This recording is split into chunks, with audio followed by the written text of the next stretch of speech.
প্রথমে এই ডিপজলকে বললো কি আপনি একটু নামাজের পরে এলান করে দিয়েন যাতে সবাই একটু বসে। তাই ডিপজল নামাজের পরে তার মতো করে এলান করতেছে এইভাবে, ইনশাল্লাহ ভাই বাকি নামাজের পরে মসজিদি মানে কিনের কথা হইব। ওই মুসল্লি তোরা গল্প ববি, নাইলে কিন্তু সান্ডে মান্ডে কুলজ করে দিব কয়া দিবা ভাবছি। তো সবাই তো ভয়ে বসে গেছে, সর্বনাশ যেই লোক এলান করছে না বসলে তো খবরই আছে।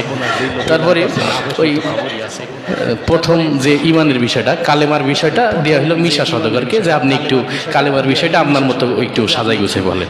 তাই মিশা সওদাগর কালেমার বিষয়টা বলতেছে এইভাবে। আমরা দু চোখে যা কিছু দেখি আর না দেখি সব আল্লাহ সৃষ্টি মাখলুক। মাখলুক কিছু করতে পারে না আল্লাহর হুকুম ছাড়া, আর আল্লাহ সব কিছু করতে পারে মাখলুক ছাড়া। তাই যাই হোক, সে তার মতো করে বলে গেল। তারপর নামাজের বিষয়টা ডিপজলকে আবার দিল যে আপনি